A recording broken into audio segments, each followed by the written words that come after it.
திரைப்படம் சமூகத்தை வென்று விட்டது. திரைப்படம் அறிவை மழுங்கடித்து விட்டது. திரைப்படம் அரசியலை வென்றது. அவ்வளோ பேர் ஒரு நடிகனுக்காக மட்டும் இவ்வளோ பேர் வாக்களிக்க தயாராக இருக்காங்கன்னா இது இந்த தமிழ்நாட்டில் இருக்கிற ஒரு மடமையை தான் காட்டுகிறது. கனவுல கூட அது நடக்க வாக்கு இல்லை, நடந்துருச்சு. அதுக்கு ஒரே காரணம் விஜய்ன்ற நடிகனை பார்த்து போட்ட வாக்கு தான்.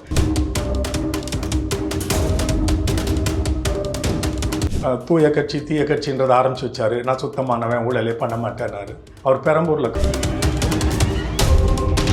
எந்த விதத்தில் இவர் மாற்று? இவர் என்ன பேசுறதுக்கும் அவர் நடந்து கொண்டதுக்கும் ஒன்றும் தொடர்பே இல்லையே.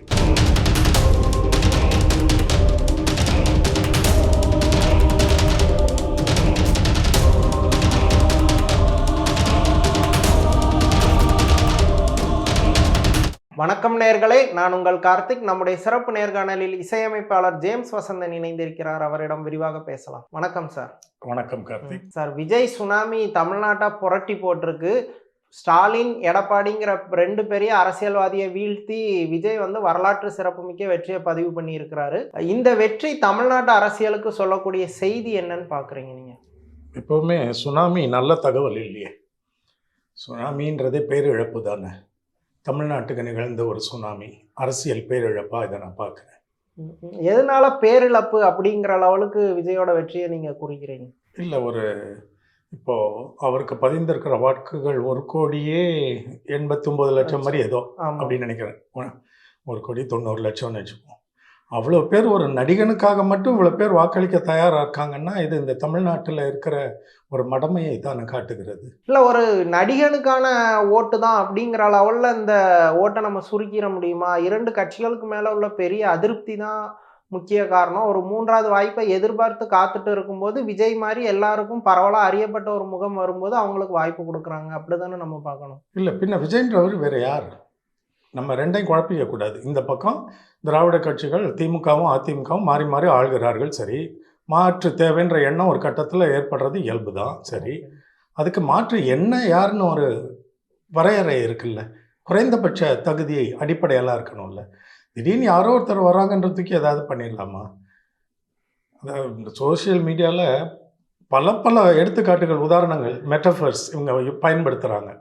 தினமும் டீ குடிக்கிறோம், காஃபி குடிக்கிறோம், வேற ஒன்று குடிக்கலான்னு சொல்லி ஒரு தகாததை எதையாவது குடிச்சிருவோமா? அதே தான் எங்கேயும்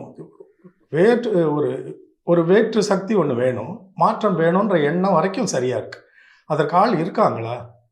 அப்போ அதுக்கு இவர் ஏற்றவரான்றது எந்த அடிப்படையில் ஒரு நடிகரை தீர்மானிக்கிறாங்க சொல்லுங்கள்? இல்லை, அவர் எல்லாருக்கும் பரவலாக அறியப்பட்ட நபர். இப்போ தமிழ்நாடு அரசியலோ இந்திய அரசியலோ ஒரு பாப்புலாரிட்டி அப்படிங்கிறது ரொம்ப அவசியமாக இருக்குது. அதில் அவர் ஒரு டாப் லெவலில் இருக்கார். அதை மீறி தமிழ்நாட்டு அரசியலோட பிரதான முகமாக இருக்கக்கூடிய பெரியார் கொள்கை தலைவராக எடுத்துக்கிறாரு. சமூக நீதி இந்த மாதிரியான விஷயங்களை தான் முன்னிறுத்தும் போது ஓகே, இது திராவிட கட்சிகளோட அடிப்படை கொள்கைகளை முன்னிறுத்துறாரு அப்படிங்கிற ஆங்கிளில் விஜய் நோக்கி போயிருக்காங்கன்னு புரிஞ்சுக்க முடியாது. இப்போ நானும் பல பேசலாம், என்னை பற்றி உயர்வாக நான் என்ன வேணாலும் சொல்லிக்குவேன். எனக்கு பல தலைவர்களோட பேர் தெரியும். பெரியார் எனக்கும் பொது தான். வச்சுட்டு நான் நின்னா போட்டுருவீங்களா? ஐயோ, உனக்கு என்னையா தெரியும்? தொலைக்காட்சி தொகுப்பாளனாக இருந்தால் சரி, ஏதோ நிகழ்ச்சியெல்லாம் நடத்தினேன், சரி, ரசித்தோம், கைத்தட்டோம், ஓகே. அப்புறம் மியூசிக் 2 படத்துக்கு போட்டேன், சரி, பிடிச்சிருந்தது, பரவாயில்ல, ஓகே. நீ பாட்டுக்கு திடீர்னு அரசியலுக்கு முதலமைச்சர் வரணும்னா என்னையா நீ? உனக்கும் அரசியலுக்கு என்ன தொடர்புன்னு என்னை கேட்கணும்ல. அதையே விஜயை பார்த்து கேட்கல.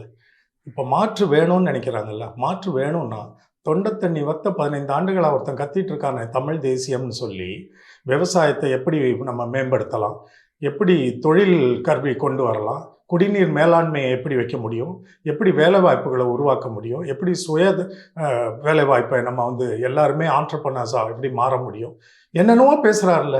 அப்போ இந்த தமிழ் தேசியம்னு ஒரு தெளிவாக ஒரு ப்ளூ பிரிண்ட், ஒரு வரைபடத்தை எடுத்து வைத்து காண்பித்து சொல்கிறவனுக்கு அந்த மாற்றம் ஏன் வாய்ப்பை நீங்கள் கொடுக்கல? அவனுக்கு அரசியல் தெரியுது, பேச்சில் எல்லாரையும் கவர்ந்துடுறாரு. அவர் திட்டம் மனசில் உறுதியாக தெளிவாக இருக்கே. நான் பார்க்குற தமிழ்நாடு அடுத்த 5 ஆண்டுகளில் 10 ஆண்டுகளில் 25 ஆண்டுகளில் நான் அப்படி கொண்டு போவேன் தெளிவாக ஒருத்தர் வைக்கும்பொழுது அரசியல் தெரிந்தால் அவன் தானே உங்களுக்கு மாற்று. அரசியலே தெரியாத ஒரு நடிகர் எப்படி மாற்றாவாங்க? அப்போ இவங்க மாற்றத்தை எல்லாம் சிந்திக்கலை. நம்ம எல்லாம் சமூக வலைதளங்களில் பல விமர்சனங்களும் கண்டனங்களும் கோபங்களும் எழும்பொழுது ஏதாவது காரணம் சொல்லணும்னு சொல்லி இளைஞர்கள் இங்கே பார்க்குற சொற்றொடர்களை அவங்க பயன்படுத்திக்கிறாங்க. மாற்றம் வேணும் எங்களுக்கு, அதனால் பயன்படுத்தணும். இவங்களுக்கு மேலே நம்பிக்கை வருது. எப்படி நம்பிக்கை வரும்? நான் இன்னும் உங்களுக்கு யாருன்னே காட்டலையே. நான் இது வரைக்கும் நடிகனா என் திறமையை காண்பிச்சிட்டேன். ஒரு படம் எடுக்கணும்னா முதல்ல நல்லா முதலீடு போட்டு பெரிய படம் ஒன்று எடுக்கணும். ஒரு தயாரிப்பாளர் தமிழ்நாட்டுக்குள்ளே வெளியிலேருந்து வந்தால் பெரிய நடிகர் தேடினா அஜித், விஜய் தான். ஏன்னா அவங்க நிரூபிச்சிட்டாங்க. அந்த மாதிரி அரசியலில் என்ன நிரூபிச்சிருக்கிறாரு? எப்படி இப்போ இந்த 1,90,00,000 பேர் போட்டாங்கன்னா, சினிமாவில் அவரை பிடிச்சிருச்சு, ரொம்ப பிடிச்சிருச்சு. ஏன் சின்ன பிள்ளைங்களாம் அம்மா பாட்ட போய் அழுகுதுங்க, விஜய் மாமாவுக்கு ஓட்டு போடுங்க. பிடிச்சிருச்சுன்னா காரணமே கிடையாது.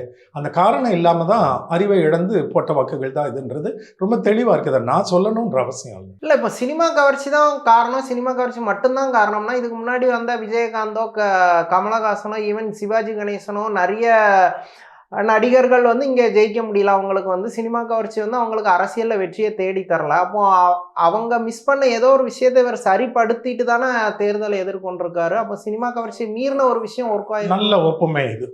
விஜயகாந்த் எப்பவுமே நம்பர் 1 நடிகராக இருந்ததில்லை. கமலஹாசன் இவரை மாதிரி 50 வயதில் அரசியலுக்குள்ள வரல. வந்த உடனே அதிமுக இப்போ செல்லூர் ராஜெல்லாம் என்ன சொன்னாங்க? வயசாயிடுச்சு, இனிமேல் சினிமாவில் பெரிய வாய்ப்பு இல்லை, அடுத்து அரசியல் தான் சொன்னாங்கல்ல. அதை இவரை பார்த்து அந்த வார்த்தையை ஏன் சொல்லலை? ஒன்றுமே தெரியாமல் அரசியலுக்கு வந்தாருன்னு சொன்னாங்க இல்லையா? அவர் வயசை காரணம் காட்டலை. ஸோ சரியான பருவத்தில் அவர் வந்திருக்கிறார், வரணும்னு நினச்சிருக்காருல்ல. அப்போ அரசியல் களத்துக்குள்ள பணி அரசியலில், சேவை அரசியலில், மக்கள் அரசியலில் அவர் இருக்கணும். அரசியலாக விளங்கிக்கிட்ட பிறகு இவரையும் அரசியல்வாதியாக மக்கள் மனசு இயல்பாக ஏற்றுக்கும்ல நம்ம வாக்காளர்களுக்கு. அன்னைக்கு இவருக்கு நம்ம வாக்களிக்கலாமா வேணாம்? அன்னைக்கு ஒரு நடிகராக நம்ம அடையாளம் காண மாட்டோம். இவர் உச்ச நடிகராக இருந்து வந்தனால இவருக்கு இந்த இடம்.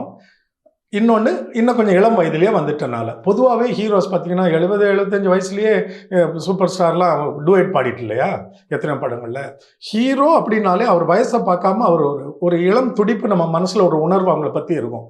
ஹீ இஸ் யங்குன்ற எண்ணம் அவர் வந்து யாரும் சொல்கிறது இல்லை. இப்போ விஜயும் நான் யங் தான், அஜித் நான் யங் தான், என்ன நம்புங்கலாம் சொல்கிறது இல்லை. எவ்வளோ அழகாக வந்து நரைச்ச முடியோட அலையிறார் ஒரு துணிவோட. அதெல்லாம் அந்த போலி பிம்பம்லாம் எனக்கு தேவையில்லை. ஆனாலும் நமக்கு நடிகர்னாலே ஒரு யங்குன்ற ஃபீல் வரும். அப்போ யங்ஸ்டர்ஸ் எல்லாம் கவரப்பட்டு இயல்பாக ஓட்டு போடுவாங்க. அவ்வளோதான். அந்த விதம் தான் அவருக்கு நடந்திருக்கு. இப்போது நடந்திருக்க தமிழ்நாட்டில் வாக்காளர்களில் 35 விழுக்காடு, அதாவது 34.93 வருது. அப்போ 35னே வச்சுக்குவோம். வாக்காளர்கள் 4.5 கோடி. இவருக்கு 1,90,90,00,000 வாக்குகள் விழுந்திருக்குன்னா என்ன அர்த்தம்னா 1,90,00,000 பேருக்கு தமிழ்நாட்டில் இவரை பிடித்திருக்கிறது. இவருடைய பாப்புலாரிட்டி, நடிகர் விஜயின் புகழ் தமிழ்நாட்டில் எந்த அளவு இருக்கிறதுன்னு படங்களின் வெற்றி வழியாக பார்த்துடுறோம். கலெக்ஷன் தானே டிசைட் பண்ணோம். ஆனால் சில சமயம் படம் நல்ல படமாக இல்லாமல் போனால் சுறாமரி, தோல்வி, புலி மாதிரி அடையும் பொழுது அதையும் கணிக்க முடியாது. அப்போ ஒரு நடிகருக்கு தனிப்பட்ட செல்வாக்கு இந்த மாநிலத்தில் எவ்வளோ இருக்குன்னு விஜய்க்கு அழகிற ஒரு திரைப்பட தேர்தல் தான் இது. இதுக்கு அரசியல் தேர்தல் இல்லை. அப்போ இவ்வளவு பேர் அவரை ரசிக்கிறாங்கன்றது அவருக்கு ஒரு மகிழ்ச்சியை கொடுக்கும். நானும் விளங்கிக்கிறேன், நம்மளை போன்றவர் விளங்கிக்கிறாங்க. இதற்கும் அரசியலுக்கும் ஒன்றும் தொடர்பே கிடையாதுன்னு நான் நினைக்கிறேன். இல்லை, இதே ஜேம்ஸ் வசந்தனோ இல்லை பிற அரசியல் விமர்சகர்கள் எல்லாருமே தேர்தலுக்கு முன்னாடி, ரிசல்ட்டுக்கு முன்னாடி என்ன சொன்னாங்கன்னா, விஜய்க்கு வரக்கூடியது வெறும் கூட்டம், கவர்ச்சி சார்ந்து வராங்க. அவங்க நான் சொன்னதே இல்லை. ஓகே, அப்போ இல்லை, பிறர் சொன்னதே நான் அதில் ஓரளவுக்கு உண்மை இருந்தது. ஓட்டம் மாறாதுன்னு நினைச்சாங்க. இப்போ அவங்க என்னத்தை மாற்றிக்குவாங்க. நான் அப்படியே அந்த விஷயத்துக்கு போகவே இல்லை. நான் அதை பற்றியெல்லாம் பேசலை. அது வந்து அரசியல் வல்லுநர்களின், விமர்சகர்களின் கருத்து. எனக்கு வந்து இந்த மாநிலம் நல்லா போயிட்டுருக்கு, நல்ல நலத்திட்டங்கள் இருக்குது. கல்வியில், அடிப்படை கட்டமைப்பில், சுகாதாரத்தில், பொருளாதாரத்தில் எல்லாம் நிரூபித்து பிற மாநிலங்கள் உயர்ந்து வியந்து பார்க்குற அளவுக்கு போயிட்டுருக்கு. அதை ஏன் தடுக்கணும், கெடுக்கணும்? இல்லை, இவரை விட சிறந்தவர் இப்போ இருக்கிறவங்கள விட, அல்லது இதற்கு இணையாக அரசியல் அறிவு, அனுபவம் உள்ளவர் வரணும். அது எதுவுமே இல்லாதனால தான் நான் விஜய் எதிர்த்தேன். மற்றபடி நான் அந்த விமர்சனத்துக்கெல்லாம் போகிறதே இல்லை. கூட்டம் வருமா, ஓட்டா மாறுமாலாம் என் பிரச்சனை கிடையாது. அப்போ திரை கவர்ச்சிக்காகவே விஜய்க்கு ஓட்டு போட்டிருந்தாலும் அவர் வந்து நிறைய இதுவரைக்கும் இருந்த மரபு சார்ந்த விஷயங்களை உடைச்சிருக்காரு. காசு கொடுத்து தான் ஓட்டு வாங்கணும், குறிப்பிட்ட சாதியை தான் நிறுத்தணும், குறிப்பிட்ட மதத்தை தான் நிறுத்தணுங்கிற பவுண்டரிஸை ஃபுல்லாக கிராஸ் பண்ணி ஒரு புரட்சி ரேஞ்சுக்கு இது பண்ணியிருக்காருன்னு ஒரு விஷயம் பாசிட்டிவாக சொல்கிறாங்க. அந்த மாதிரியான விஷயங்களை நீங்கள் ஏற்றுக்க மாட்டீங்களா? இதுலேருந்து பாசிட்டிவான டேக்அவேஸ் கிடையாதா? ஒரு மதுரை கிட்ட இது வட்டத்தில் நடந்த ஒரு இடைத்தேர்தல்லேருந்து தான் அந்த வாக்குக்கு பணம் கொடுக்குற ஒரு கலாச்சாரம் ஆரம்பிச்சது. யார் ஆரம்பிச்சு வச்சாங்கன்னு நமக்கு தெரியும். அதற்கு பிறகு ஒரு 15-18 ஆண்டுகளாக திமுகவும் அதிமுகவும் வலிந்து வாக்காளர்களுக்கு பணம் கொடுக்குறாங்க. வாக்காளர்களும் பணம் வாங்குறாங்க. ஓரளவுக்கு தொடக்கத்தில் பணம் வாங்கிட்டோமேன்னு சொல்லி வாங்குறவங்களுக்கு மனசாட்சியாக அவங்க ஓட்டு போட்டாங்க. இப்போ அதுவும் மறந்து போய்விட்டது. எங்கே வாங்கிட்டு எங்கே வேணாலும் போடுவாங்க. இன்னும் அங்கேருந்து வரலப்பா, இன்னும் இந்த கட்சியிலேருந்து தரலப்பா, எப்பவும் கரெக்டாக கொடுத்துருவானுங்க, வரலன்னு நிலைமை அளவுக்கு கவுண்டர் மாதிரி ஆயிடுச்சு எலெக்ஷனில் வாக்காளர்களுக்கு பணம். தூய கட்சி தீய கட்சின்றதை ஆரம்பிச்சு வச்சாரு. நான் சுத்தமானவன், ஊழலே பண்ண மாட்டேன்னாரு. அவர் பெரம்பூர்ல காசு கொடுத்தாருன்ற தகவல் உங்களுக்கு வந்ததா இல்லையா? நம்ம போய் பார்க்கல, நம்மகிட்ட நிரூபணம் இல்லை. வெளியில சொன்னாங்களா இல்லையா? பெரம்பூர்லன்னு இல்ல, ஒரு சில இடங்கள்ல தேவைக்கு இல்ல கொடுத்ததா செய்திகள் நான் பார்த்தேன். பெரம்பூர்ல கொஞ்சம் சில இடங்கள், எல்லா இடங்கள்லையும் கொடுக்கல. ஒரு ஒரு ஒரு தட்டு மக்கள் வாழ்ற இடத்துல குறிப்பா எல்லாருக்கும் 1000 1500 ரூபாய் கொடுத்ததா தகவல் வந்தது. திருச்சி கிழக்குலையும் கொடுத்தாங்கன்னு சொன்னாங்க. வில்லிவாக்கத்தில் ஆதவர்ஜுனா இறைத்ததே நாம் பார்த்தோம். அவருடைய இயல்பு, அவருடைய செல்வாக்கெல்லாம், பணம் வசதியெல்லாம் நமக்கு தெரியும், கொடுத்தாங்க. எந்த விதத்தில் இவர் மாற்று? இவர் என்ன பேசுறதுக்கும் அவர் நடந்து கொண்டதுக்கும் ஒன்றும் தொடர்பே இல்லையே. எத்தனை வருமான வரி, 2 அந்த காருக்கு வருமான வரி கட்டாமல் போனது, புலி படத்தில் வந்த வருமானத்தை மறைத்ததுன்னு சொல்லி இவர் மேலே இதுவும் கிட்டத்தட்ட ஒரு ஊழல் சார்ந்த, ஊழல்ன்றது பணத்தை தவறான விதத்தில் மறைப்பது அல்லது கூடுதலாக அதிகாரபூர்வமாக வாங்காமல் மறைவான முறையில் வாங்குறது, இதெல்லாமே ஊழல் வகைகள் தானே. இவர் பண்ணது சினிமாவில் ஒரு தயாரிப்பாளர் பெரிய ஹீரோஸ்க்கு பணம் கொடுக்கும் பொழுது பாதி வெள்ளையாகவும் பாதி கருப்பாகவும் கொடுக்கறது, இதுதான் வழக்கம் காலகாலமாக இருக்கிறது. இவரும் வாங்கியிருப்பாரு. அதுவும் நம்ம பார்க்கல, நிரூபணம் இல்லை. எல்லாத்தையும் பண்ணிட்டு அப்படி சொல்லிட்டு நேர் எதிராக பண்ணிட்டு இருக்கிறாரு. அப்புறம் எப்படி இதெல்லாம் நம்ம சொல்ல முடியும்? மற்ற கட்சிகளை அவங்களுக்கு மாற்றா வரவங்க இதெல்லாம் செய்யக்கூடாதுல்ல. சீமான் கொடுக்கல, அவர்கிட்ட பணம் இல்லையான்றது அதுதான் காரணமாக நமக்கு தெரியல, ஒரு நாளும் கொடுத்ததில்ல. கம்யூனிஸ்ட் வேட்பாளர்கள் கொடுக்கவே மாட்டாங்க சித்தாந்த கொள்கைப்படி. ஆனால் அவர்கள் ஒவ்வொரு கட்சியோட பெரிய கட்சிகள் திமுக கூட்டணியிலையோ அதிமுக கூட்டணியிலையோ இருக்கும்போது அந்த பெரிய கட்சி தலைமை கட்சி இதை அவங்க தொகுதியிலையும் விநியோகிக்கிறதை நம்ம பார்த்துருக்குறோம். இவர்கள் கொடுக்க மாட்டார்கள், இந்த கட்சிகள்லாம் கொடுக்குறாங்க, எல்லாம் நமக்கு தெரியுது. இந்த முறை விஜய் என்னுடைய தாவேகா கட்சியும் அதில் ஈடுபட்டது. இவர் மாற்றும் அல்ல, இவர் வேற்றும் அல்ல. இல்லை, இப்போ ஆட்டோக்காரரை நிப்பாட்டி ஜெயக்குமார் மாதிரியான ஒரு சீனியர் லீடரை தோற்கடிச்சது, இன்னும் முடி திருத்தும் தொழிலாளியை நிறுத்தி சீனியர் தலைவர்களை தோற்கடிச்சதுன்னு சில விஷயம் அற்புதங்கள் நடந்திருக்கு தானே. இது அந்த அந்த ஒரு கோணத்தில் பார்க்கும்பொழுது ரொம்ப பெரிய மகிழ்ச்சி. சமூக நீதியினோட நடைமுறை நிரூபணம் இதுதான்.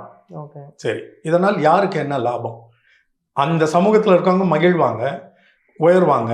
அவருக்கு எந்த அளவுக்கு அரசியல் புரிதல் இருக்குன்றதெல்லாம் நம்ம போக போக பார்க்க போகிறோம். இப்போ இவ்வளவு நாள் இந்த பிள்ளைகள் எங்கெங்கேயோ இருக்க எளிமையானவர்கள்லாம் இப்போ சட்டமன்ற உறுப்பினர்கள் ஆகிட்டாங்க. கனவுல கூட அது நடக்க வாய்ப்பு இல்லை, நடந்துருச்சு. அதுக்கு ஒரே காரணம் விஜய்ன்ற நடிகனை பார்த்து போட்ட வாக்கு தான்.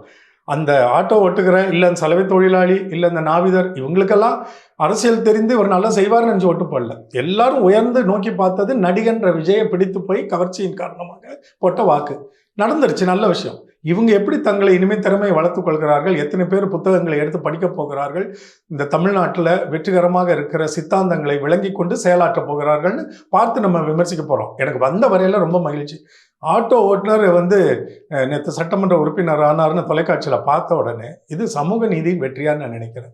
இந்த மாற்றம் நிகழ்ந்தவரை மறந்துட்டு இன்னைக்கு எல்லாரும் திராவிடத்துக்கு எதிரான்னு பேசுறீங்க. இந்த மாற்றத்தை கொண்டு வந்தவனே சமூகத்தில் இந்த பெரியார் தானே, திராவிட சித்தாந்தம் தானே. அது விளங்காமல் இவங்கெல்லாம் குதிக்கிறாங்க, திராவிடத்தை ஒழித்து விட்டோம். உங்களுக்கு இந்த வாய்ப்பு சமூகத்தில் நடமாட விட்டவனே அந்த கிழவன் தானே. திராவிடத்தை ஒழித்தோம் அப்படிங்கிறத விட இப்போ விஜயும் அதே விஷயத்தை தானே முன்னிறுத்தி பேசுறாரு. அவர் பெரியாரை முன்னிறுத்துறாரு, திராவிடமும் தமிழ் தேசியம் எனது இரு கண்கள் அப்படின்னு. அதனாலதான் அவருக்கு ஒன்றும் அரசியல் நம்ம தெரியலன்னு சொல்றோம். இப்போ திராவிட கட்சிகளுக்கு எதிராக வரணும், உங்களை விரட்டணும், ஒழிக்கணும்னு சீமான் பேசுறதோட சித்தாந்தம் வேற. அவர் எல்லாம் விளங்கி பேசுறாரு. இவர் பெரியார் படத்தை வச்சுக்கிட்டு திராவிட கட்சிகளை ஒழிப்போன்னு பேசினா இது என்ன? இல்லை, அவர் அப்படி பேசவே இல்லை. விஜய் திமுகவை தீய சக்தின்னு அறிவிக்கிறாரு, அரசியல் எதிரின்னு அறிவிச்சாரை தவிர்த்துட்டு திராவிட கட்சிகளை ஒழிப்போம் அப்படிங்கிறது அவர் ஸ்டேட்மெண்ட்டும் இல்லை. திராவிட கழகங்களுக்கு மாற்றம் தான் சொன்னாரு. மாற்றி ஏன் அதிமுகவை விமர்சிக்கலான்னு? எல்லா திராவிட கட்சிகளும் ஒன்று தான் தவறு பண்ணிட்டாங்க. அதிமுக பேரையே மறைச்சிட்டார், ரொம்ப சொல்லலை. ஏன்னா தெரியும் என்னைக்கு இருந்தாலும் இப்போ அவங்க கிட்ட பேசுகிற மாதிரி என்னைக்கும் தேவைப்படுவாங்கன்னு. திமுகவை யாரை எதிர்த்தா அரசியல் பண்ண முடியும்னு அவருக்கு கற்றுக் கொடுத்து தானே உள்ளே அனுப்புகிறாங்க ஸ்கிரிப்ட் எழுதி. அதை தானே அவர் சொன்னார். அவர் என்ன விளங்கியா பேசினார்? இப்போ ஏதோ கொஞ்சம் இந்த வந்ததுக்கு அப்புறம் மேடைக்காக போனப்போ பெரியாரை பற்றி ஏதாவது 10 விஷயம் தெரிஞ்சு வச்சிருப்பார். பட் அப்போ இந்த மாதிரி தொடர்ந்து அரசியலில் காலகாலமாக இருக்கவங்க எவ்வளோ தெரிஞ்சு செயல்படுவாங்க, அதைத்தான் நாங்கள் சொல்கிறோம். எல்லாத்தையும் விளங்குறதுக்கு கொஞ்சம் காலம் எடுத்துக்கோங்க. எடுத்தோடனே முதல் அமைச்சர் நாற்காலிக்குன்னு ஆசைப்பட்டீங்க. உங்கள் நடிகருடைய சிந்தனை ஆற்றலை இழந்தவர்கள் வாக்களித்து அங்கே அன்னைக்கு அனுப்பிச்சிட்டாங்க. இது ஒரு அவலமான நிலைமையாக தான் நான் பார்க்குறேன் தமிழகத்துக்கு. பொதுவாக தமிழ்நாடு அரசியல், தமிழ்நாடு வாக்காளர்களை கொஞ்சம் அறிவார்ந்த வாக்காளர்கள் அப்படிங்கிறது நிறைய மாநிலங்களில் சொல்லியே கேட்டிருக்கேன். இப்போ அந்த ஸ்டேட்டஸ்லேருந்து இறங்கிடுச்சா, இல்லை இதுவும் தமிழ்நாடு வாக்காளர்கள் தெளிவாக தான் முடியும்? இப்போ எல்லாம் இந்தியாவே கவனிக்குது, எல்லாம் கவனிப்பாங்க. எல்லா இடத்துலையும் பாருங்கள், தலையங்கங்கள் எல்லாம் இங்கிலீஷ் பத்திரிகைகள் எல்லாம் பாருங்கள். நம்ம ஹிந்தி தெரியாதனால அந்த பத்திரிகைகள் என்ன வருதுன்னு தெரியல, எல்லாருமே எழுதுறாங்க. தமிழ்நாட்டிலும் திரைப்பட மாயையா, நட்சத்திரம் தான் வெல்கிறதான்னு. அடிப்படையில் அதானே, திரைப்படம் சமூகத்தை வென்று விட்டது, திரைப்படம் அறிவை மழுங்கடித்து விட்டது, திரைப்படம் அரசியலை வென்றது. இது நல்ல விஷயம் இல்லையா? இது ஒரு தவறான நிரூபணமாக இருக்கு. எல்லாம் எழுதுவாங்க. நேஷனல் மீடியாலாம் இதை பற்றி பேசிகிட்டு இருக்காங்க. இப்போ மற்ற மாநிலங்கள் அவனும் சினிமாக்கு அடிந்ததானா தமிழ்நாடும், நம்ம என்னவோன்னு நினச்சோம். அங்கே போய் கூகுளில் தலைவனாகவும் நாசாலையும் உட்காந்துட்டு இருக்கிறத வச்சு நம்ம என்னவோ நினச்சிட்டோம். அவனுங்களும் இருக்கிறாங்க, இங்கேயும் நம்மள மாதிரி கூட்டம் இருக்கு, மற்ற மாநிலங்கள் நிலைக்க போகிறாங்க, அவ்வளவுதான். நம்ம மக்களோட விருப்பத்துக்கு நேர்மாறாக நம்ம தான் கொள்கை இல்லை நிர்வாகிகள் தேவை அந்த மாதிரியான விஷயங்களுக்கு அதிக முக்கியத்துவம் கொடுக்குறோமா? இது மாதிரி ஒரு பாப்புலரான லீடர் மட்டும் போதும், மற்ற விஷயங்கள்லாம் எப்போதுமே வந்து கொள்கை பேசணும், களத்துக்கு போகணும் அப்படின்ட்டு கிடையாது, நம்ம தேர்தலுக்கு மட்டும் போயிட்டு மக்களுக்கு தேவையான விஷயத்த செஞ்சுக்கலாம் அப்படிங்கிறது தான் மக்களும் எதிர்பார்க்குறாங்களா? ஐயோ, மக்களுக்கு இவ்வளோ சிந்தனை இல்லை, அப்படிலாம் போடாதீங்க. எனக்கு இந்த தேர்தல் ஒரு கலக்கத்தை ஏற்படுத்தி இருக்கிறது. என்ன கலக்கம்னா, ஒழுங்காக முன்னேறி நிதானமாக டெவலப் ஆகி ப்ரோக்ரஸ் ஆகி முன்னேறி போய் கொண்டிருந்த தமிழ் மாநிலம் அடுத்த 5 ஆண்டுகள் ஒரு தடங்கல்ல சிக்கி தவிச்சு அங்கேயே நிலையா நிற்குமா, பின்னேறிடுமா, பின்ன போயிடுமான்ற கவலை, அந்த கலக்கம் தான். முன்னாடி போயிட்டா சந்தோஷப்படுறேன், அவ்வளோதான். எனக்கு வேண்டியது எந்த கட்சி ஆளுகிறதுன்னு இல்லை, என்னுடைய சமூகத்துக்கு தமிழ் மாநிலத்தில் என்ன முன்னேற்றம் நிகழ்கிறது, அதற்கு எல்லாம் உழைக்கிறாங்களா உண்மையா? அதனால தான் ஊழல் ஒரு விஷயமாவே பேசுறது இல்லை. இப்போ விஜய் மேலே இந்த குற்றச்சாட்டுகள்லாம் எதுக்க வைக்கிறோன்னா, அவர் இதை வாய திறந்தனால தான். எப்போ தூய தீய பேசினாரோ அப்போ நீங்களும் அதே தராசில் தான் நடப்படுவீங்க. நான் ஊழல் இல்லாமல் அரசியல் நிகழாதுன்றதை உலக அரசியலை வச்சே விளங்கிட்டு இருக்கிறேன். ஐரோப்பிய நாடுகள் ரொம்ப தூய்மையாக இருந்த காலம் உண்டு. இன்னைக்கு எத்தனை நாடுகள் ஐரோப்பிய நாடுகளில் ஊழல்களில் முன்னே இருந்த அதிபர்கள் சிக்கிக்கொண்டு சிறையில் இருக்கிறத பார்க்குறோம். ஜப்பான் முன்னேறிய நாடு தொழில்நுட்பத்தில், அதனுடைய அதிபர் சிறையில் இருக்காரு, தாய்லாந்தில் இருக்காரு, பிரெஞ்சு அதிபர் மாட்டி இருக்கிறாரு, சவுத் கொரியாவில் மாட்டி இருக்கிறாங்க, எல்லாம் அமெரிக்காவில் எத்தனை பேர் மாட்டி இருக்காங்க, ஏசியா கேட்கவே வேண்டாம், அந்த பக்கம்லாம் எல்லா இடங்கள்லையும் ஊழலோட தான் அரசியல் செய்ய முடியுன்றது தெரியுது. ஒரு கட்சியை நடத்தணும்னாலே நிதி வேணும். யார் தருவா? எவனோ தொழில் அதிபர்கள் அங்கங்கே இருக்கவெல்லாம் தரணும். அவன் எதுக்கு உனக்கு தரணும்? உன் கட்சியை வளர்க்குறதுக்கு நான் உனக்கு பாடுவேன். Mutual benefit. அப்போ கொடுக்கல் வாங்கல் அதுல எல்லாம் நிறையா மற்ற வேலைகள்லாம் நடக்கும். இதுதான் அரசியல். அதனால இவர் ஊழல்லாம் ஒன்று மக்கள் முட்டாள்கள்னு விளங்கிக்கிட்டு விஜய் பேசுறாரு, இல்லை அவரே அறியாமையில் பேசுறாரு. ரெண்டே வாய்ப்பு தான். அது எது நடந்தாலும் இவர் பேச ஆரம்பிச்சிட்டா நம்ம எல்லாம் கேட்போம், அப்போ நீங்கள் பண்ணதெல்லாம் ஊழல் இல்லையா? இப்போ ஜனநாயகம் டிக்கெட் வரைக்கும் 2000 ரூபாய்க்கு நீங்கள் பிளாக்ல வாங்க வைக்கிறதே ஒரு வகை ஊழல் தானே. அவன்லாம் அன்றாடம் காய்ச்சி பணக்காரன் வசதியானவன் யாரும் அந்த 2000 வாங்கி போய் முதல்ல நிற்கவே போகிறதில்ல. அவ்வளோ பேரும் நடுத்தர மட்டத்தில் இருக்கவங்களும் கீழ் மட்டத்தில் இருக்கிற அந்த இளைஞர்கள் தான் வாங்கிட்டு போகிறான். அப்போ அவனோட பைசா உழைப்ப சுரண்டி நீ அந்த லாபத்தில் கொழிச்சிட்டு நான் அவளத்தை விட்டு வந்தேன்னு சொல்லும்பொழுது அதுவே ஊழல் தானேன்னு நாங்கள் சொல்கிறோம். எல்லா விதத்துலையும் இவர் தவறானவர். இதை மக்கள் கொஞ்சம் நல்லா விளங்கிக்குவாங்கன்றேன் நான். ஓகே, இப்போ நீங்கள் எந்த கட்சி வந்தாலும் எனக்கு பிரச்சனை இல்லை, எனக்கு தமிழ்நாடு முன்னாடி போகணும் அப்படிங்கிறீங்க. அப்படி இருக்கும்போது இப்போ திராவிட கட்சிகள் தான் தமிழ்நாட்டுக்கு நல்லது பண்ணும், விஜய் கட்சி அது நல்லது பண்ணாதுன்னு எப்படி நீங்கள் முன் அனுமானத்துக்கு வரீங்க? சரி, இப்போ விஜய் கட்சி நல்லது பண்ணுன்னு எப்படி இவங்கெல்லாம் அனுமானிச்சு வாக்களிச்சாங்களா? அவங்க தூயாட்சி கொடுப்போம்னு சொன்னதோ இல்லை ஏதோ ஒரு நம்பிக்கை. நடிகன், பிடித்தவன், ரொம்ப புகழ்மிக்கவன், செல்வாக்கு மிக்கவன், ஹீரோன்றவுடைய நல்லவன்றது தானே இமேஜ். தொடர்ந்து எல்லா படத்துலையும் நல்லவன் தானே. ஒரே ஒரு படத்துல தான் கொஞ்சம் நெகட்டிவ் ஷேட் பண்ணியிருப்பாரு. ஏதோ ஒரு படத்துல ஒரு காதலிய ஒரு பெண்ணை மலையிலேருந்து உருட்டி தள்ளி விடுற மாதிரி. ஹீரோனாலே நல்லவன்ற இமேஜ் வந்துடுதில்ல, அந்த நம்பிக்கை இயல்பாக ஏற்படும். அது அதோடு நிறுத்திக்கிட்டா பரவாயில்ல. அதை கொண்டு ஒரு மாநிலத்தை ஆளுகிற அதிகாரத்தை கொடுக்குற அளவுக்கு போச்சுன்னா இது அறியாமையின் உச்சகட்டம். தமிழ்நாடா இப்படி பண்ணுதுன்னு. ஆனால் இவ்வளவுலையும் நான் சொன்னேன், அப்போ எனக்கு ஒரு பெரிய ஆறுதல் மகிழ்ச்சி என்னன்னா, 27 இடங்களில் 26 பாஜக வேட்பாளர்களை தோக்கடிச்சாங்கல்ல, அங்கே தான் தமிழன் நிற்கிறான். அந்த தொகுதியில் வாக்களித்த அந்த 26 தொகுதிகளில் அவர்களை தோற்கடிக்கிறதுக்காக அணிக்க வாக்களித்த தமிழர்களுக்கு நாங்கள் தலைவணங்குகிறோம். அந்த நம்பிக்கை ஏற்படுற சமயத்தில் இதுவும் ஒரு பக்கம் 1,90,00,000 இப்படி தெரியுதுங்களேன்ற வருத்தமும் நமக்கு கலக்கமும் ஏற்பட தான் செய்யுது. இல்லை, அந்த விஷயத்தையே விஜய் தான் சாத்தியப்படுத்தியிருக்காரு. ஒருவேளை விஜய் வராட்டி இந்நேரம் ஏடிஎம்கே பிஜேபி அலைன்ஸ் ஆட்சிக்கு வரக்கூடிய வாய்ப்பு இருக்கு. அது யூகம் தானே இப்ப நடந்திருக்குல்ல. ஓகே, இப்போ திமுக ஆண்டுச்சு, எதிர் மனநிலை வந்திருக்குமா, ஆன்டி இன்கம்பன்சி ஃபீலிங், போதுண்டா அடுத்தவனுக்கு வாய்ப்பு கொடுப்போன்ற எண்ணம் இருந்தும் அதிமுக கூட கூட்டணி வச்ச தேசிய கட்சியான பாஜகவை இந்த 26 தொகுதிகளில் இவங்க வீழ்த்தி இருக்காங்களே. ஒரே ஒருத்தன் தானே வின் பண்ணியிருக்கான் ஊட்டியில். அப்போ எவ்வளோ தெளிவாக மக்கள் பாஜக தமிழ்நாட்டுக்குள்ளே நுழைஞ்சா இது கலவர பூமி, நம்மளை பிரித்து ஆண்டுருவான், நம்மளை சிதைச்சிருவான்றதை எல்லாரும் உணர்ந்துட்டோம்ல. பெரும்பாலானவர்கள் அவர்கள் தான் தமிழ்நாட்டுக்கு நம்பிக்கை ஏற்படுத்தி. அதான் இப்போ நீங்களே சொல்கிறீங்க, மக்கள் ரொம்ப தெளிவாக யோசிச்சு பாஜக நமக்கு ஆபத்து சக்தின்னு புரிஞ்சிருக்காங்க. இப்போ அவங்கள ஆபத்து சக்தின்னு பார்த்தா மக்கள் விஜய் ஆபத்து சக்தின்னு பார்க்கல. அப்போ விஜய்கிட்ட ஏதோ ஒரு விஜய் ஆபத்துன்னு நானும் ஒரு வார்த்தை இதில் சில சமயங்களை பயன்படுத்தி இருக்கிறேன். அது எதுக்குன்னா, இந்த சினிமா போதையை வச்சு அவர்களை மயக்கி ஏமாற்றி அரசியல் அதிகாரத்தை பிடிக்க வரும்பொழுது அவர் தவறானவர், ஆபத்தானவர்ன்ற. நீ அரசியல் களத்துக்கு அரசியல்வாதியாவே வாங்குற, சினிமா முகமூடியை வைத்துக்கொண்டு இங்க பண்றது ஏமாற்றுத்தனங்கிற, இது பித்தலாட்டம், அது தவறு. சினிமாவில் நடிக்கிறத விட்டுட்டு அந்த ஸ்டார்டம் இருக்குல்ல, அவரை பார்க்க ஓடி போய் உயிரை கொடுத்து செத்தான்ல 50 பேர், அந்த நிலைமை இல்லாமல் விஜய் இதை போனார் பார்த்தியா அந்த வழியா அப்படின்னு. இப்போ உதயாநிதி போறாரு, அன்பில் மகேஷ் போறாருன்னா ஆமாம் போனார் பார்த்தேன், கை காட்டினாரியா எனக்கு, அந்த நிலைமைக்கு என்னைக்கு வராரோ அப்போ தான் அந்த நட்சத்திர பெடஸ்டலில் விட்டுட்டு நார்மலாக சக மனுஷன் மாதிரி வர்றாரு. ஓரளவுக்கு ஒரு பிரபல அந்தஸ்து இருக்கும் அந்த அமைச்சர்களுக்கு அரசியல்வாதிகளுக்கு இருக்கிற மாதிரி. ஒரு கடத்தரப்புக்கு போனால் ஒரு பெரிய அமைச்சர் வந்து சாதாரணமாக இறங்கி போறாரு. அந்த நிலையில் இவர் வந்துட்டு தான் இவர் பேசணும், போட்டிக்கு வரணும். இப்ப நட்சத்திர அந்தஸ்தை வச்சு அரசியலுக்குள்ள ஏமாத்தி வந்திருக்கிறார்ல, அதுதான் தவறுன்னு நான் சொல்றேன். இல்ல இப்ப வர காலங்கள்ல அவர் முதலமைச்சராகி ரெகுலரா போகும்போது நீங்க எதிர்பார்த்த விஷயங்கள் நடக்கதானே செய்யும். நான் வர காலத்தை பத்தி பேசல, இன்னைக்கு அவர் பண்ணிருக்கிற தவறான அந்த அணுகுமுறை. அவர் வந்து தேர்தலை வந்து ஃபர்ஸ்ட் எலெக்ஷனா தேர்தலுக்கு வரக்கூடாதுங்கிற. அரசியல்ன்றது தேர்தல் இல்லைல்ல. தேர்தல் electoral politics is different from active politics. நான் செயல் களத்துக்கு வாங்கன்ற, மக்களோட மக்கள போராட்டத்துல நில்லுங்கன்ற. அவருக்கு இப்போ இல்ல ஒரே ஒரு போராட்டம், விஜய் வந்து மக்களோட நின்னாரு, முன்னாடி அப்படி நின்னாரு, அவர் பின்னாடி இளைஞர்கள் திரண்டாங்க, அவர் மட்டும் அன்னைக்கு குரல் எழுப்பலன்னா இது பெரிய பிரச்சனையா இருக்கும் அப்படின்னு ஒன்னே ஒன்று காட்டுங்க. அவர் களத்துக்கு வரல. ஆனா இப்ப மத்தவங்க களத்துல வந்து கொடுக்குற இம்பாக்ட் அவர் ஒரு அறிக்கை மூலமா கொடுக்கும்போது ஓகே தானே, அது நமக்கு இம்பாக்ட் தானே விஷயம். அது களத்துக்கு வந்துதான் அந்த இம்பாக்டை கொடுக்கணும்னு என்ன தேவை இருக்கு. இப்ப சீமான் களத்துல வந்து பேசும்போது கிடைக்கக்கூடிய ஒரு ஏன்னா அவங்களுக்கு எல்லாம் சினிமா பாப்புலாரிட்டி இல்ல, அவங்க களத்துக்கு வந்துதான் ஆகணும். இவர் அதை விட்டுட்டு வாங்கன்றேன், அப்பதான் நீங்க உண்மையானவரான்னு எங்களுக்கு தெரியும். இப்ப வாக்கு அளித்தவர்களுக்கும் தெரியல, எனக்கும் தெரியல. வந்தா தானே எங்க 2 பேருக்குமே தெரியும். அப்ப நான் அவரை சரின்னு சொல்லலாம், அவங்க தவறுன்னு சொல்லலாம், இல்ல அவங்க அவரை சரின்னு சொல்லலாம், நான் தவறுன்னு சொல்லலாம். அதற்கான வாய்ப்பே கொடுக்காம நேரம் முதல்ல ஒரு நாற்காலிக்கு வந்தது இது அக்கிரமம் இல்ல. ஓகே சார், தமிழ்நாடு அரசியல் குறித்து பல விஷயங்களை விரிவா பேசுனீங்க, ரொம்ப நன்றி. நன்றி.